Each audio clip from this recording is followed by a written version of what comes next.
పత్తి రైతులకు గిట్టుబాటు ధర కల్పించాలని డిమాండ్ చేస్తూ బీఆర్ఎస్ పార్టీ రాష్ట్ర వ్యాప్తంగా మార్కెట్ల పరిశీలన కొనసాగుతుంది. ప్రస్తుతం రైతులతో నేరుగా మార్కెట్లో ఉన్నటువంటి రైతులతో కూడా బీఆర్ఎస్ పార్టీకి సంబంధించిన ప్రజాప్రతినిధులందరూ కూడా మాట్లాడడం జరిగింది. మనతో మాట్లాడేందుకు అటు బీఆర్ఎస్ పార్టీకి సంబంధించిన ఎంపీ రాజ్యసభ సభ్యులు వదిరాజు రవిచంద్ర ఉన్నారు. అడిగి తెలుసుకుందాం. సార్ చెప్పండి, ప్రధానంగా యాప్ ఒకటి ఏర్పాటు చేశారు, రైతులు తీవ్రంగా ఇబ్బంది పడుతున్న పరిస్థితి ఉంది.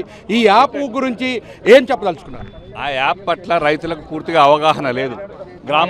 గ్రామాలలో ఉన్న రైతులకు ఈ యాప్ పట్ల అవగాహన లేదు. ఇక్కడికి వచ్చినాక స్లాట్ బుక్ చేసుకోలేదు. ఈలోపు సీసీఐ కంప్లీట్గా ఆపేసింది కొనుగోలు. ఆ సీసీఐని కేంద్ర రాష్ట్ర ప్రభుత్వాలను మేము డిమాండ్ చేస్తున్నాం. ఇక్కడే ఉన్నటువంటి వ్యవసాయ శాఖ మంత్రి గారిని కూడా డిమాండ్ చేస్తున్నాం. మీరు ముందు పడండి. కేంద్ర ప్రభుత్వాలు ఉన్నటువంటి కిషన్ రెడ్డి గారిని, బండి సంజయ్ గారిని, కాంగ్రెస్ పార్టీ 8 మంది ఎంపీలు, బీజేపీలో ఉన్నటువంటి 8 మంది ఎంపీలు మీరు పోరాడాలి. సీసీఐని వెంటనే కొనుగోలు చేయించాలి. తేమ శాతాన్ని 11% లిమిట్ కాకుండా 18% ఉన్నా కొనాలి.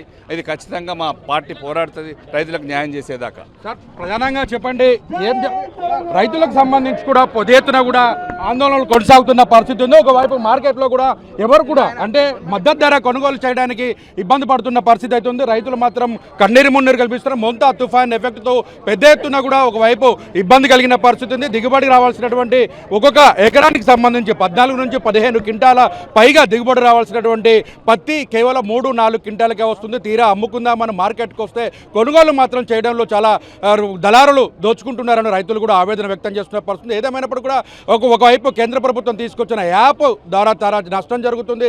యాప్ స్లాట్ బుక్ చేసుకోవడం రాక, ఒకవేళ స్లాట్ బుక్ అయినా కూడా తాము ఎక్కడ వెళ్ళాలి, జిన్నింగ్ మిల్లుకి వెళ్ళిన తర్వాత కొనుగోలు కూడా ఆపేస్తున్నారని కూడా రైతులు ఆవేదన వ్యక్తం చేస్తున్న పరిస్థితి. ఏదేమైనప్పుడు కూడా మద్దతు ధర ఇవ్వాలని చెప్పేసి అటు బీఆర్ఎస్ పార్టీ కావచ్చు, అటు తెలంగాణ జాగృతికి సంబంధించిన కల్వకుంట్ల కవిత కూడా మార్కెట్ను సందర్శించడం, మొత్తంగా రైతులకు భరోసా కల్పిస్తున్న పరిస్థితి కనిపిస్తుంది. ఒకవైపు వ్యవసాయ శాఖ మంత్రి తుమ్మల నాగేశ్వర్ ఇప్పటికే ఆ స్లాట్కు సంబంధించిన అంశాలపైన కూడా కేంద్ర మంత్రులకు లేఖలు రాయడం జరిగింది. దీనిపైన ఎలా స్పందిస్తారో ఏంటనేది కూడా వేచి చూడాల్సిన పరిస్థితి. కెమెరామెన్ విజయ్తో సైదులు 10 టీవీ ఖమ్మం.